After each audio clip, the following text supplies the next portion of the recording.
Halo semuanya, Assalamualaikum warahmatullahi wabarakatuh. Perkenalkan, nama aku Anang Rizky Usahawanto dari Program Studi Pendidikan Guru Sekolah Dasar Universitas Muhammadiyah Profesor Dr. Hamka.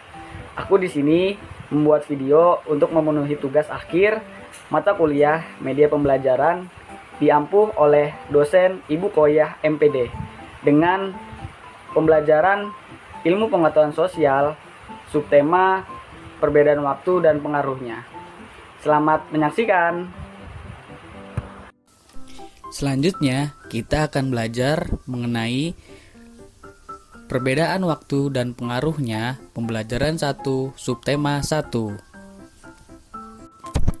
Kemudian, adanya tujuan pembelajaran, yaitu yang pertama, peserta didik dapat mengetahui definisi waktu dan macam-macam zona waktu di Indonesia.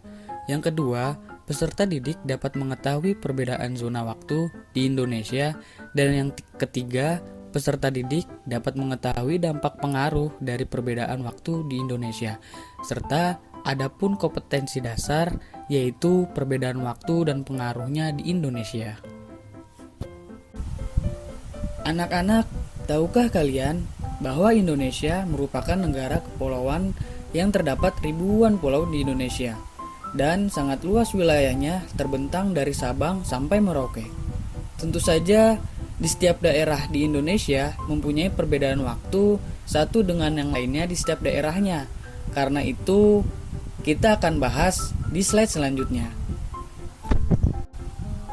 Selanjutnya adalah definisi waktu, di mana ada pengertian baik itu menurut KBBI ataupun sejarah.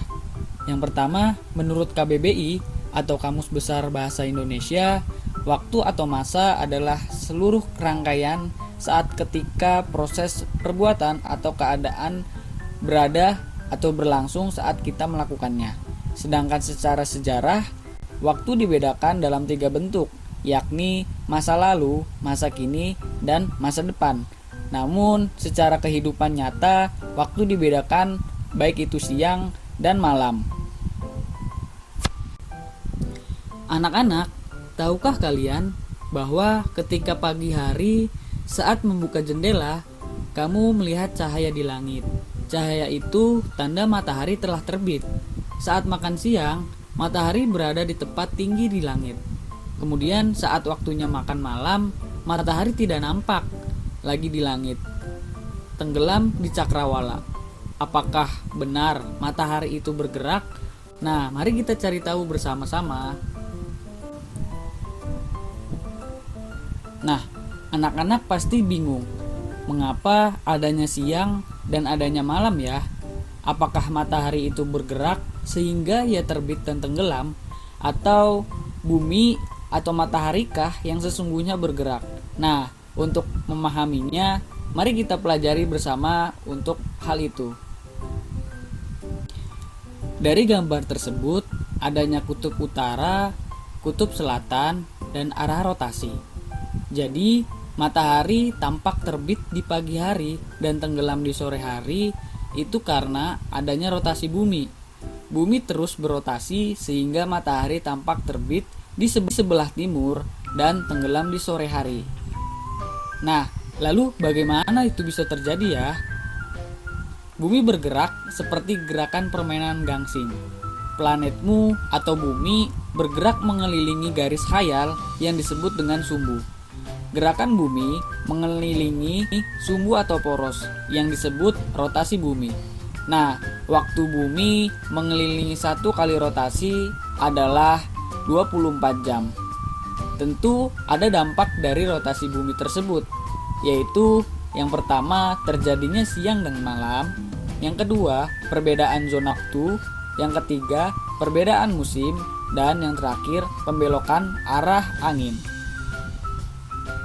Selanjutnya adalah dari dampak adanya rotasi bumi, Indonesia memiliki bagian zona waktu yang terbagi 3 bagian, yaitu waktu Indonesia bagian barat, waktu Indonesia bagian tengah, dan waktu Indonesia bagian timur. Nah, masing-masing wilayah ini memiliki perbedaan satu dengan yang lainnya. Pertama, waktu Indonesia bagian barat, ada wilayah Sumatera, Jawa, Kalimantan Tengah, Kalimantan Barat, dan Madura.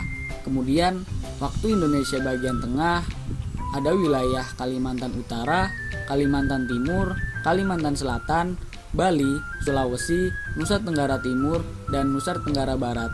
Dan yang terakhir waktu Indonesia bagian timur, yaitu terdapat wilayah Papua dan Maluku. Dengan adanya perbedaan zona waktu, tiga bagian ini menyebabkan adanya perbedaan kegiatan di masing-masing wilayah. Selanjutnya kita akan membahas dampak pengaruh dari perbedaan zona waktu ini. Yuk kita simak bareng-bareng. Sebelumnya kita sudah membahas mengenai definisi waktu, kemudian bagaimana bisa terjadinya siang dan malam, dan pembagian zona waktu di Indonesia. Selanjutnya kita akan membahas dampak perbedaan zona waktu di Indonesia. Di Indonesia sendiri, waktu terbagi menjadi tiga bagian, yaitu waktu Indonesia bagian Barat, waktu Indonesia bagian Tengah, dan waktu Indonesia bagian Timur. Nah, adapun perbedaannya, di sini kita ambil contoh, yaitu waktu Indonesia bagian Barat, daerah Batu Sangkar, wilayah Sumatera Barat, pada pukul 5, sayup-sayup terdengar ayam berkokok. Buyung menggeliat malas untuk membuka matanya. Sejuk pagi masih terasa, akan tetapi Buyung harus segera bangun untuk menunaikan ibadah dan bersiap-siap untuk pergi ke sekolah.